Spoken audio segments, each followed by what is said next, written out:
On est parti. Merci de nous rejoindre pour le focus du jour. Yes we can, répétait-il quand il était candidat. Un an après, peut-il dire yes I did?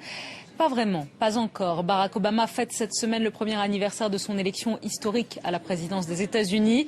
Et hasard des calendriers, il doit encaisser son premier revers électoral. 2 États, le New Jersey et la Virginie, ont basculé dans le camp républicain. Un des aveux qui a son importance alors que Barack Obama tente de faire passer sa réforme la plus controversée, celle de l'assurance maladie. On va en parler ce soir avec Michael Kirtley, journaliste au National Geographic et Africa International. Bonsoir. Bonsoir. Avec également Guillaume Meyer qui est avec nous en direct de Washington. Bonsoir Guillaume. On ne peut pas dire que c'est aujourd'hui jour de fête aux États-Unis. Est-ce que la révolution Obama est en panne ? En tout cas, Barack Obama est beaucoup moins populaire désormais qu'il ne l'était à sa prise de pouvoir. Et évidemment, lors de l'élection, il y a exactement un an, la popularité de Barack Obama s'est effritée, notamment parce qu'il s'est battu sur ce dossier de l'assurance santé et il a perdu des plumes en se battant sur ce dossier. Sa popularité s'est un petit peu effondrée pendant l'été. Alors, il reste toujours populaire, Barack Obama. Il est au-dessus de 50% et c'est pas mal pour un président après 10 mois dans ses fonctions. C'est pas mal, mais Barack Obama reste victime d'attaques extrêmement féroces de la part notamment de la droite du Parti républicain, ce que certains qualifieraient d'ailleurs d'extrême droite. Et c'est cette extrême droite que j'ai essayé de rencontrer lors de ce reportage que nous allons diffuser. Et bien justement, on va voir ce reportage. On parlera ensuite avec vous et avec Michael Kirtley. On va voir ce reportage. Alors, Michael Kirtley, vous rentrez de Washington. Pourquoi suscite-t-il tant de haine et de plus en plus ? Mais je pense qu'il y a plusieurs choses. D'abord, Obama a été élu en quelque sorte contre toutes les actions du président Bush. C'est contre, en quelque sorte, l'ange des ultra-conservateurs aux États-Unis. Deuxièmement, évidemment, il a décidé d'employer non seulement une continuation d'une Amérique donc on pense beaucoup à cette Amérique profonde aux États-Unis, mais il a décidé de faire une révolution dans le sens de la santé, par exemple, ou même par rapport au changement climatique. Donc, pour les gens qui sont contre lui, il représente, je dirais, une volonté vers le socialisme. Et le socialisme est très diabolisé aux États-Unis. Bien que, évidemment, ça a commencé avec Roosevelt et ça continue à travers Johnson et d'autres. Mais Obama, je crois aussi, on peut dire que il y a une certaine très petite minorité de la droite, notamment chrétienne aux États-Unis, qui a peur de l'autre et qui a peur notamment de ce côté d'Obama où on n'est pas sûr par son nom s'il est musulman ou pas, on n'est pas sûr par sa couleur s'il est vraiment avec nous ou pas. Donc il y a une certaine inquiétude de cette droite, très droite, disons cette extrême droite, par rapport à sa véracité en tant qu'Américain comme eux. Mais si vous deviez dresser des profils d'anti-Obama féroces, ce serait quoi? Ce serait un homme blanc de 50 ans qui vote républicain, qui a des armes chez lui, ce serait quoi? Mais aux États-Unis, on utilise souvent le trio guns, gays and God. Voilà. Donc les armes, les gays et Dieu. Donc ce sont des choses dans le côté spirituel qu'on défend chez les extrémistes de droite. Et Obama, c'est surtout au niveau, je crois, de cet aspect social. Ce n'est pas par rapport à la politique. C'est-à-dire, aux États-Unis, on peut dire qu'il y a la politique par rapport à l'économie et les impôts, mais aussi la politique par rapport aux choses sociales.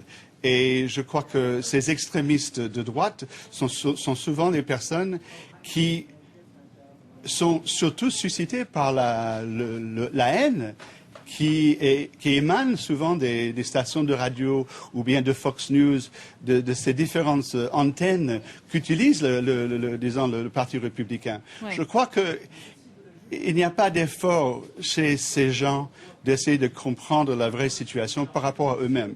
Et je crois que la vraie raison de ça, c'est par rapport à l'économie qui a complètement effondré depuis le début de l'administration d'Obama, un héritage de l'administration Bush.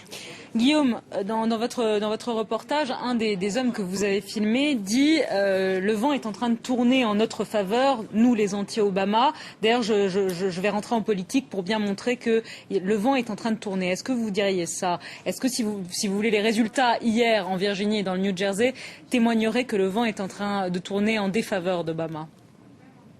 Alors, en tout cas, ce qui se passe au sein même du Parti républicain, c'est que certains estiment tout simplement que les républicains ont perdu l'année dernière, tout simplement parce qu'ils n'étaient pas suffisamment à droite. Et donc, en réaction à Barack Obama, il y a toute une myriade de candidats républicains qui se préparent pour se présenter aux élections qui viennent l'année prochaine, en 2010, les élections au Congrès. Et ces républicains sont beaucoup plus à droite que, par exemple, ne l'était John McCain. Et ce sont des candidats républicains que l'on qualifierait peut-être dans d'autres pays d'extrême droite. Évidemment, la religion est extrêmement importante pour eux, la possession des armes à feu. Un certain nombre d'entre eux sont convaincus que Barack Obama est musulman, qu'il n'est pas américain. Et ce sont ces personnes qui vont essayer en 2010 de se présenter au Congrès pour représenter certains États américains au Congrès de Washington. Donc il y a en tout cas l'espoir dans le camp de l'extrême droite, l'espoir d'une véritable révolution conservatrice. Attention toutefois, à vouloir aller trop à droite, le Parti républicain pourrait perdre les centristes qui du coup resteraient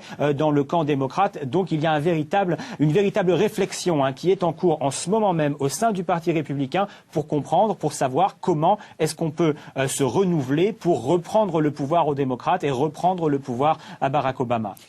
Plus largement maintenant, on va sortir des anti-Obama. On est le 4 novembre, c'était il y a un an que Barack Obama arrivait au pouvoir.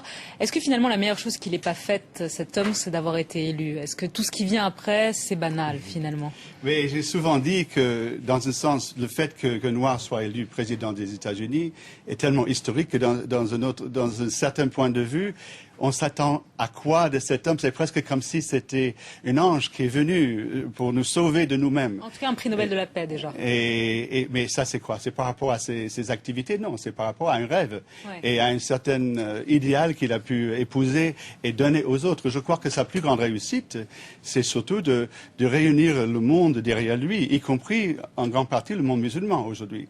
Est-ce qu'un an après, l'Amérique a changé?